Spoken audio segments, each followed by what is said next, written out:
This is Bishop Hughes in the Diocese of Newark.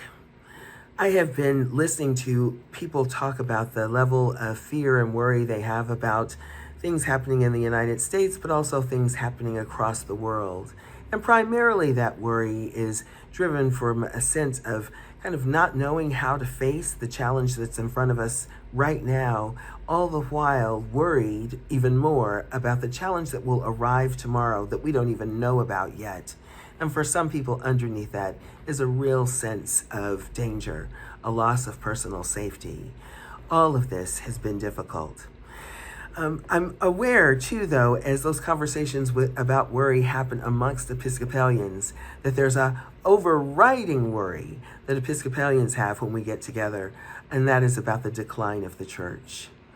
That people are so scared about our churches closing, so scared about having a few people sitting in church, and truly, truly worried about that. Focused on how do we get more people to come here? How do we get young families? How do we get more people in pews and more people pledging so our church can continue doing its ministry? And I want to offer you a different way of looking at this, and that is this. I am a lifelong Episcopalian, which means I'm a lifelong Christian. I've seen many churches grow. I've been in churches that have grown. I've led churches that have grown. I've also seen churches that cannot seem to get out of their own way and do not grow, no matter what they try and do. But I want to talk first about what churches that grow seem to have in common, and it is this: they are not chasing growth. What they are chasing is growth in their own spiritual lives, growth in their faith life, but they're not chasing the growth of the church. In these churches, I'm keenly aware they come together as community and as individuals to put themselves in the presence of God.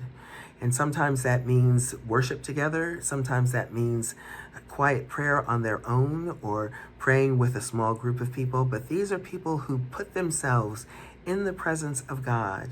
And another way they put themselves in the presence of God is they study deeply the teachings of Jesus Christ, not just so that they can name them or rattle them off in an argument, but they study the teachings of Jesus so that they can pattern their life after the way Jesus taught the disciples and apostles to pattern their life, to be the kind of person who is always looking to the least around us and serving those who are the least.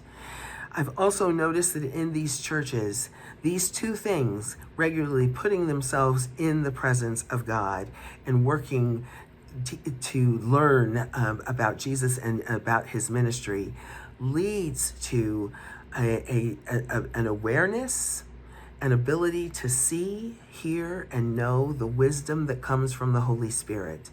These are parishes that are very clear about what God is asking them to do as individuals and what God is asking them to do as a church. And it changes everything when someone comes in to visit them. Because visitors very often remark on how joyful the church is, that there's a robustness to the worship, that people are actually singing.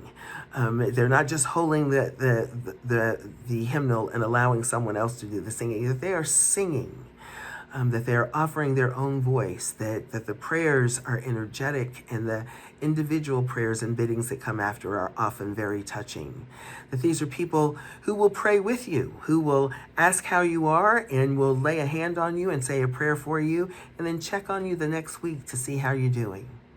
That in these kinds of churches, there is a clear sense. You can almost hear the hovering of the Holy Spirit. There's a sense of deep peace and knowledge about what the church is doing and its focus in the world and its focus amongst its own community. These churches have something unique and special that only comes from truly working on their own spiritual lives and sharing their knowledge and love of God with other people. Ironically, without chasing growth, they wind up growing because what they have is irresistible to people who come and visit them.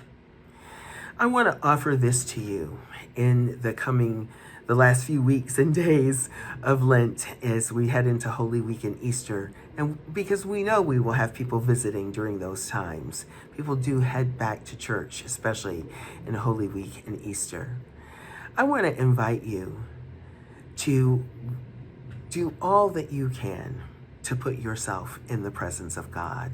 Do all that you can with those who you attend church with to learn about the teachings of Jesus and to pattern your life along that way.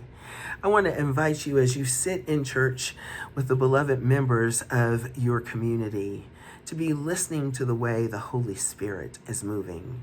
And I ask you to trust me that if you do these things, the joy, the peace, the love, and the wisdom that you have will be irresistible.